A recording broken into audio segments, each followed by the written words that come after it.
Let's eat, guys. Kain po tayo. Higop tayo ng sabaw. Araw-araw po tayo nagsasabaw, guys. Para makakain po ang ating mga anak. Ayan. Kain po tayo. Meron tayong isda. Ito lang po ang ulam natin. Very simple po. Ito lang makaya natin, guys. Ayan. Vegetable po. Naku, ang sili, ang haba. Haba ng buhay. Ito po, guys, oh. Yan, oh. Haba ng buhay, guys, oh. Haba ng buhay. Pampahaba ng buhay po ang gulay. You know, guys? Gulay is life. Sabi nga nila, gulay is life. Kasi pampahaba po ang gulay. Kasi ate ko ay mukhaon ng gulay, guys. Tinangkong. Lalo na yung tinangkong. Yung kung kumain muna ng sili ngayon. Kasi masakit ang ngipin ko.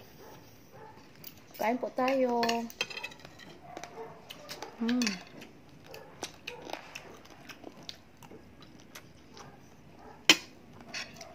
Kain, guys. Ang kabansak ng buhok ko eh.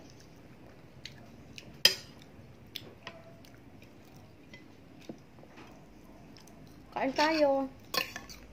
Ano sa barang sang buhok? Lagi tayo buhok sa sabad.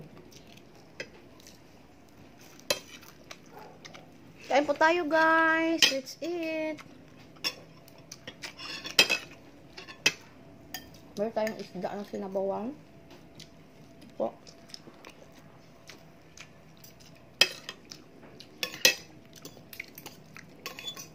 Preskang-preska po yung isda, guys. Masarap. Pag sabawan natin, na preska pa. At saka may tinangkong na gulay. Sarap po. Ito po. Gulay na tinangkong po. Gulay na tinangkong. Ayan. Yan ang ulam natin.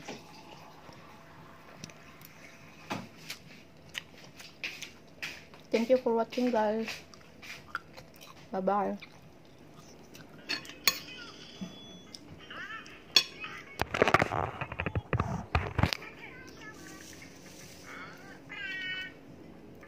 Meron tayong isda. Ang uban nga ang kani ba masalat Kung saan ang oras lang ka? Ha? Alas 10 na? 9:45. Malakat pa ako. Kaya ako legit ni ma. Ang electric tube kay nadali naka-record kung anong pangalan nga has withdrawn 3,000.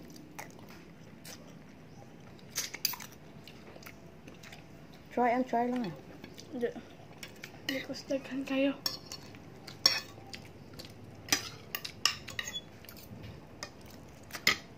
Nag-record pa ka? Dala ka. Na ano man ako, na 3 minutes.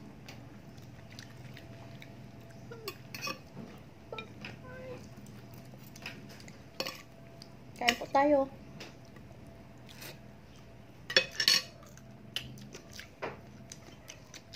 Kain. Si ate, oh. Ayan. Yan. Dalawa lang kami dito kasi andun pa si Bunso sa school. Si ate walang ano ngayon. So, kami lang dalawa kumakain.